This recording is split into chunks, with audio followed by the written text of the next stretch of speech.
Everybody.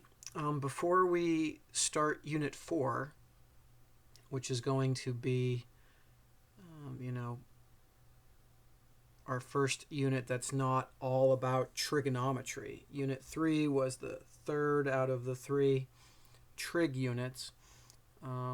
Before we start Unit 4, we're going to do something that is kind of a pretty good lead-in.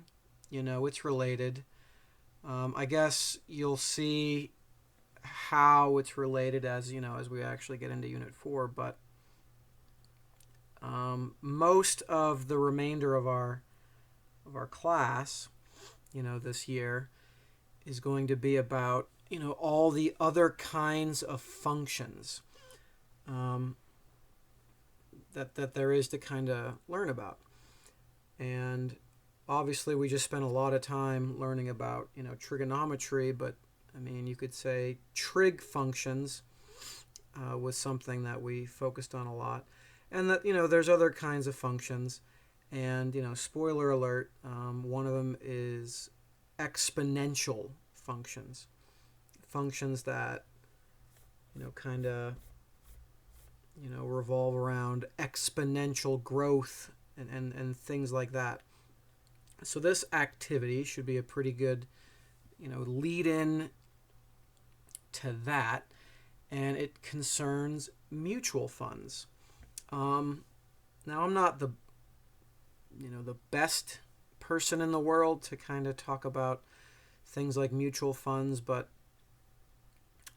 it's kind of a way for your money to grow, much better than it would like in your typical savings account. If you have your own savings account, you'll notice that at the end of the year, you get a little bit of like free money from the bank, but it's probably like 2% at best or something like that. A mutual fund is, and again, I'm not the best person to speak on all this kind of stuff, but a lot of this kind of centers around like an extra retirement sort of account, that you kind of pay into monthly or every paycheck or something like that. And you can't really touch it, or you're not supposed to touch it until you retire.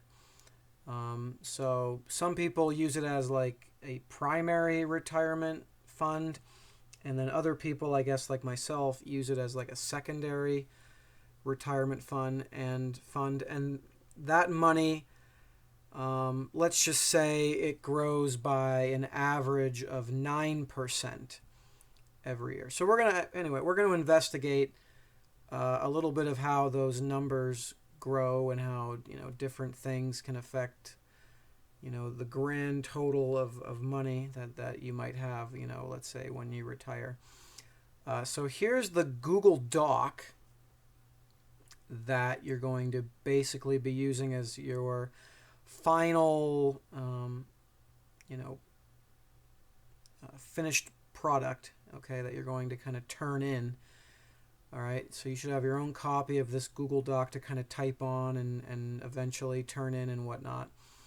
And it starts off, well, I guess the overall directions say, use Google Sheets to make a chart and find out the answers to the following questions. Starts off by saying, let's say you invested in a mutual fund and you were 30 years old the first year you invested. You were able to invest $100 every month. And at the end of every year, you gain 9% in interest, kind of on average. Depends, the stock market's up, stock market's down, whatever. If you keep this up until you retire at age 55, you know what? I think different occupations retire at different ages. Maybe teachers and, might retire more at around like age 55, or maybe like police officers and things like that. But why don't we make it 65, so this should already pop up, I believe, on yours. So let's say we retire at age 65.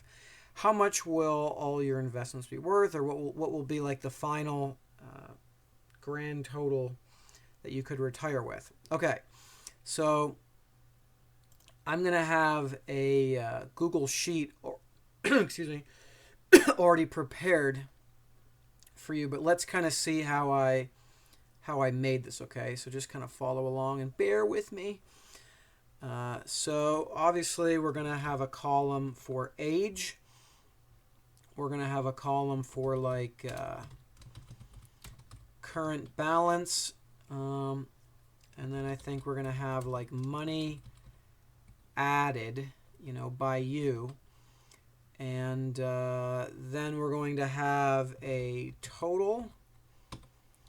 And then we're going to have,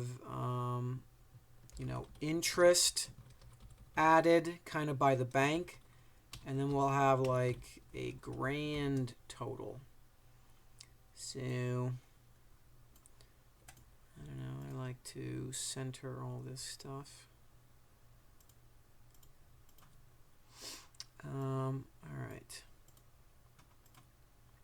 So as far as age goes, looks like we're starting at age 30. And little trick, if you highlight, more than one of these cells and you go to the lower right-hand corner and you get this cross. So again, you highlight all of those, unclick, and then start fresh here, right? Going to the lower right-hand corner, you see that cross, you click, and you drag all the way down. Okay, and it looks like I went a little too far, so, you don't have to delete it, but I'll delete that. So there's age. And again, I don't know, I like to center things like that. So current balance, money added, total interest added. Okay, just fixing things up a little bit. All right, so the current balance starts off with, 0, okay? Starts off with $0, and then the money added for the year. So in the year that you're 30 years old, what are we doing? We're adding $100 every month. So that means $1,200 for the year. And again, that's going to be, I'm going to format that as money really quick. And in this first question, see, there's a lot of questions here, but in this first question, every year we're plugging in or we're adding $1,200. So I'm just going to drag that down all the way. Again, like going to the lower right-hand corner where the cross then shows up. And then you kind of drag down. The total, okay, for each of these rows, this total is going to be, $1,200, but that is going to be a different amount every year. So I want to produce this with a formula.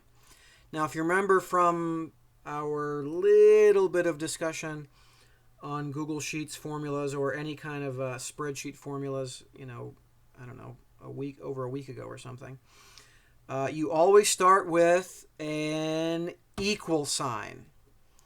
So I'm going to hit equals, and then I'm going to do this. I'm going to click on that cell, and then I'm going to hit plus, and then I'm going to click on that cell because I want this to basically equal whatever's in this cell plus whatever's in that cell.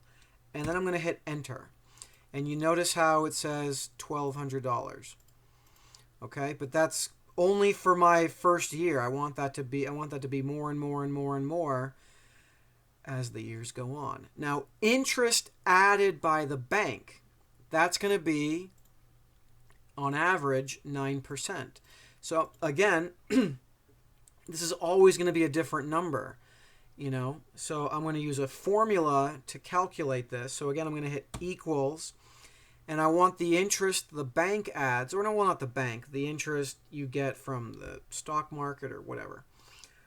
The interest added, at the end of every year is going to be 9%. So it's going to be 0.09 times whatever's in the cell next to it. So there's my formula. I hit enter, and hey, look at that, $108 in that first year. And then so my grand total for the year is always going to equal whatever's in this cell plus whatever's in that cell. Okay, and it's, again, I don't want to keep doing this math, by hand like every single year. I want to insert formulas here, and I'm going to like drag these formulas down and have the spreadsheet basically do all the work. Now, the only other formula I need here is to kind of have this grand total get carried down to start the next year. Okay, so I'm going to go on that cell, and I'm just going to hit equals, and I want this cell to basically equal whatever this cell is. I want the next year to start however the previous year ended. So after I hit the equal sign, I'm just going to click on that cell, and that is it. I'm going to hit enter, and there we go. Okay, and now what I have to do is just kind of drag down all of these formulas. Okay, so I start by clicking on that cell because that's where the formula is. This was just $0. Okay, so I'm going to click on that cell, go to the lower right hand corner, and drag this all the way down. Okay, and right now I suspect that these are all basically zeros. Nothing happened. Okay, but I'm not going to panic because like I click down here. See, there is something there, but it's essentially zero. Why? In all these cells, like that's got nothing. That's got nothing. So this is nothing because there's nothing here. That cell's nothing because there's nothing there. You know what I mean? These cells are referencing these cells. And so once these cells are filled, then these cells are going to change automatically. It's going to be really cool. You'll see. So I'm going to drag this formula all the way down. Okay?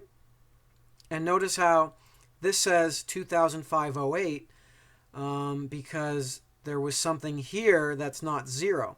This says $1,200 because it's doing this cell, which right now there's nothing in it, plus that one. Okay, just like all of these. So I'm going to drag this formula all the way down. And, I'm going to do it for the final one. And now watch what's going to happen. Bam. Everything changed. So that's it for the first question. So you notice how now, like the interest added over here was like $225.72. You got an interest that year because you had a different total here. And then when you have a different total, that's 9% of that. And then when you get a different total, at the end of when you're age 33, you get that interest. And then a brand new grand total. What happened here? That is, what the heck? How did that happen? How did that happen? Oh my goodness. Is that going to change? That changed everything. How did that happen? You literally saw me click here and then drag all the way down. Why was there a... That was weird. I might have to watch this video like right after I'm done making it to figure out how there was a blank space after I did this step. I clicked on this cell and then I dragged it all the way down. I don't know what happened. And just to make sure, I'm gonna highlight all of these cells and drag them down again because I'm a little bit nervous. Okay, so wow, what the heck? So as it turns out, it's kind of a freebie. The answer to your first question. Oop, what am I doing? Nope. It's up here. how much will your investments be worth, when you retire at age 65? The answer is $308,851.14. That is what happens if you are on like a 9% growth, and you're throwing in, $100 every month. Even when you're 65, you're throwing in that $1,200 that year. And then the bank adds 9%. So I mean, check this out. Just kind of, I can't help but bring this up right now. When you're 65, the 9% interest you get at the end of age 65 is $25,501.47. So now, this is literally what I'm going to be sharing with you. Like this exact Google Sheet, you're going to have it already shared with you, okay? But what you have to do to answer the rest of these questions, like this one, let's say you started earlier when you were 23 years old. So you're going from 23 to 65. What is your final payoff now? So you have to kind of adjust the chart and then answer this question. And then you have to kind of adjust the chart for this question. What if you start when you're 23 and you're able to invest $200 per month instead of just the $100 a month? Okay? And then see where that gets you. And then the final question, you start when you're 23, you invest $200 per month, but you only invest money out of your own pocket for 10 years. That's this column. All right? And then after the 10 years, the only growing your account does is by the interest. What kind of difference does it make? Blah, blah, blah, blah. So these are the questions you answer by tweaking the numbers, in this chart. Okay? Good luck.